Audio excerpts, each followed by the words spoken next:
Good evening. Welcome to South Asia Newsline. I'm Surabhi Sharma. Here are the top stories we are tracking for you on Wednesday, the 24th of July. 1 killed, 3 feared dead in coal mine landslip in eastern India. Pakistan still has about 40,000 militants, admits Prime Minister Imran Khan.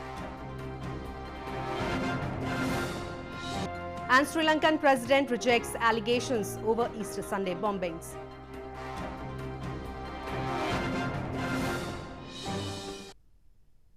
And now for all the details. 1 worker was killed and 3 others were feared dead in a landslide at an open cast mine in Angul district of India's eastern Odisha province. The incident took place on Tuesday night and the rescue operations were still underway till the last reports came in. 1 worker was killed and 3 others were feared dead in a landslide at an open cast mine of Mahanadi Coalfield Limited in India's eastern Odisha province. The incident took place in Bharatpur area of Odisha's Angul district on Tuesday night. 9 injured workers were shifted to a hospital after a rescue operation was launched by security staff, police and fire services personnel.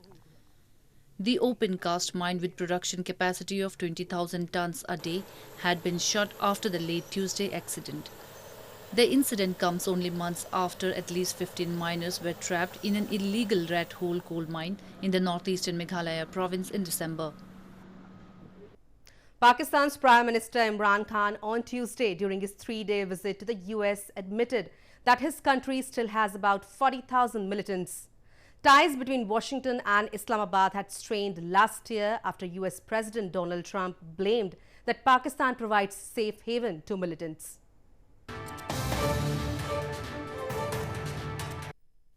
In a startling revelation, Pakistan's Prime Minister Imran Khan on Tuesday said that his country still has about 30,000 to 40,000 militants.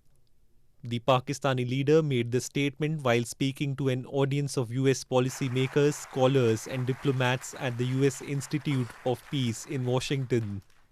Khan said that previous governments in Pakistan did not have the political will to disarm militant groups operating on their soil, which his Pakistan Tehreek-e-Insaf government has started doing.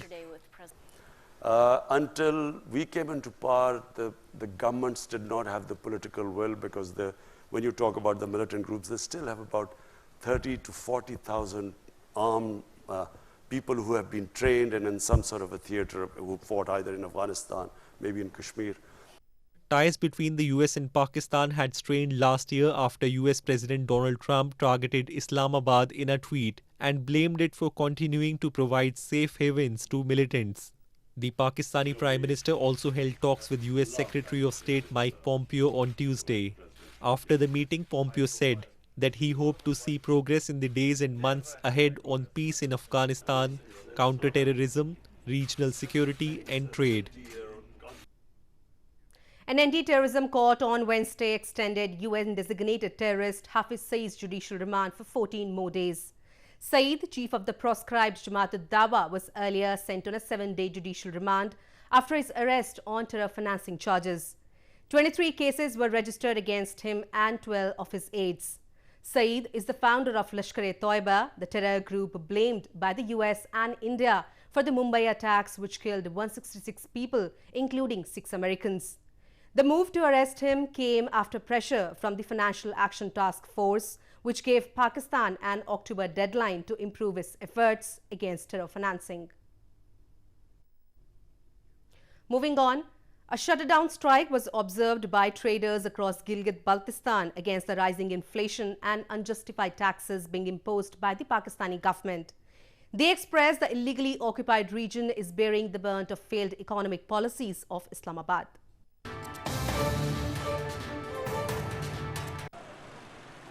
Traders across the illegally occupied region of Gilgit-Baltistan recently held a shutdown strike against the rising inflation and unjustified taxes being imposed by the Pakistani government.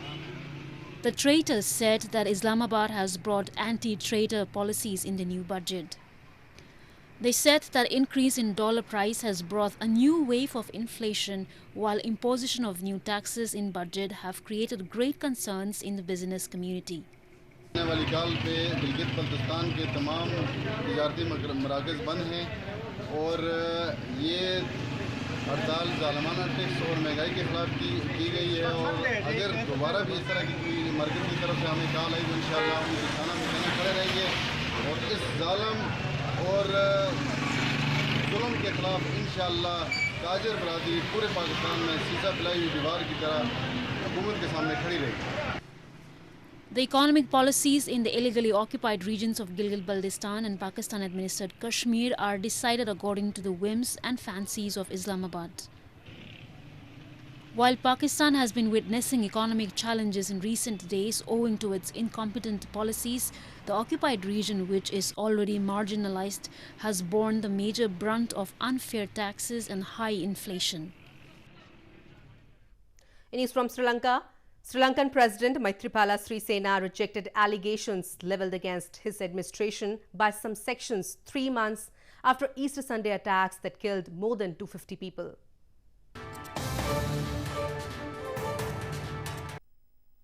Sri Lankan President Maithripala Sirisena rejected allegations levelled against his administration by some sections 3 months after Easter Sunday attacks. He said it is not fair to come to conclusions with vested political interests in mind about the attacks on hotels and churches that killed more than 250 people in the country. Sirisena said that as a government, his administration fulfilled its duties and responsibilities after the attacks, and the terrorist organizations that carried out these attacks were wiped out from the country. Sri Lanka on Monday extended a law granting security forces emergency powers for a 4th month following the Easter Sunday bombings. Under the law, security forces can interrogate suspects without court orders. More than 100 people have been arrested in the crackdown launched after the bombings, which were claimed by the Islamic State. In news from Nepal, landslide triggered by incessant rainfall swept a settlement area in western Nepal, claiming at least 11 lives. Residents across several parts of Nepal have been displaced from their homes as incessant monsoon rains pounded many areas in mostly mountainous Nepal this month.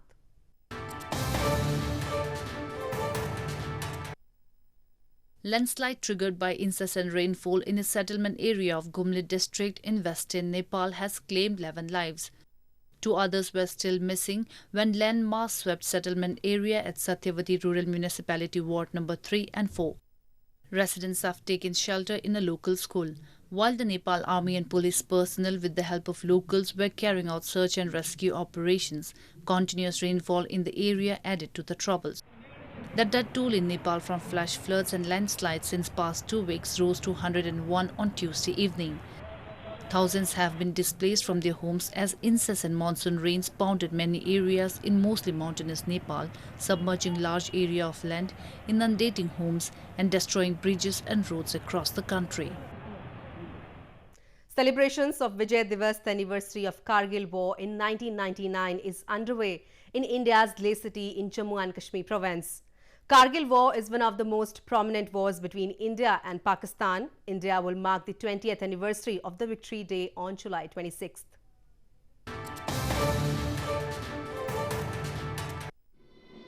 India will mark the 20th anniversary of Vijay Diwas or Victory Day on July 26th. Celebrations of Vijay Diwas, the anniversary of Kargil War, have already started in Leh city in India's Jammu and Kashmir province. On July 26, 1999, the Indian Armed Forces defeated the Pakistani army at the heights of Batalik, Kargil and Dras sectors of Kashmir. As part of the celebrations, an exhibition was organized where weapons and equipments used by the Indian Army were put on display. Visitors coming to the exhibition were seen posing with the weapons that showcase the military might of the country. ये 20 साल के बाद पहला बार यहाँ लेह में मना रहा है। ये एक बहुत अच्छा चीज़ है क्योंकि सिविल और आर्मी के बीच में ये रिलेशन बहुत अच्छा होगा। Nearly 500 Indian soldiers died on the snow-capped peaks of Kargil in the campaign to oust hundreds of infiltrators from Pakistan in the summer of 1999. A social worker in Western India has taken upon himself to teach water conservation methods to school students. He has been acquainting them about the technique to install a drum in a pit for groundwater recharge purposes.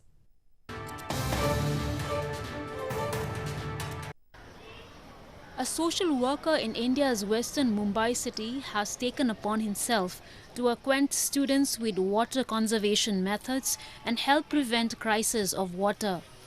Subhajit Mukherjee visited a school on Tuesday where he interacted with students who have dug a pit for groundwater recharge purposes, a technique where a drum is installed inside a pit filled with stones.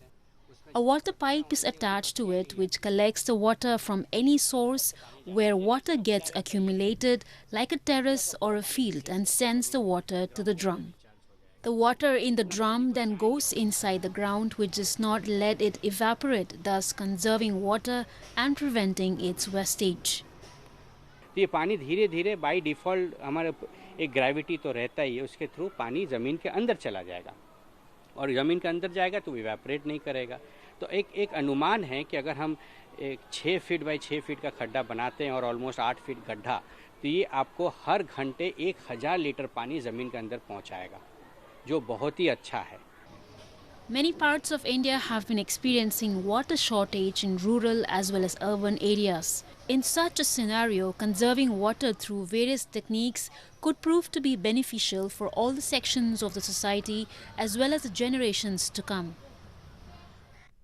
The transgender community in India's eastern Odisha province on Tuesday organized several events to raise awareness about pregnancy, health and government programs on the same. Infant mortality rate in India is decreasing but is still a common occurrence in rural parts of the country.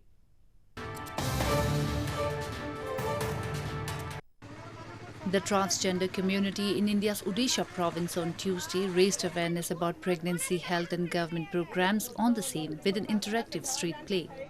The transgender community has taken up the initiative of educating people about the essentials of the prenatal period and government programs to help women during pregnancy. The members of the community organized lectures, interactive folk dance sessions, street plays and singing with the villagers and some foreign nationals who were there to see the program. Children were also a part of the audience as the group believes that early education about such crucial issue will make sure they grow up educated about it.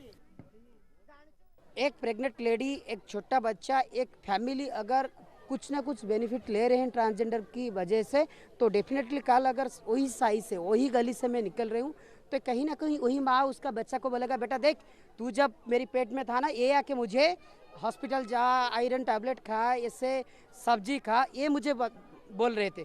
तो automatically धीरे धीरे सब change हो जाएगा। एक मैंने गर्भवती महिला के लिए बहुत जानकारी मिल रहा, जो नहीं भी जानते थे मैंने उनको सब समझाने के लिए मैंने एक नाटक भी करे, वो समझ भी गए हैं और मैंने आंगनबाड़ी का तरफ से मैंने बहुत ये भी हम लोग जानकारी भी मिलता है, ये होता है।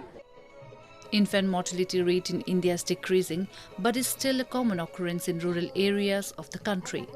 According to the UNICEF, it is estimated that 44,000 women die due to preventable pregnancy-related causes in India annually.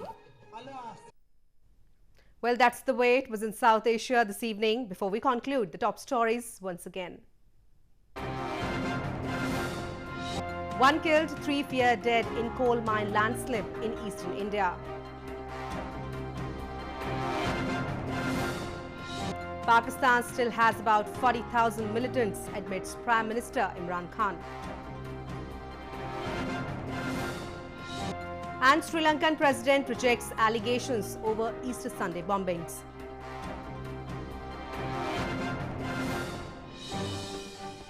Now viewers can watch the show on SouthAsiaNewsline.com.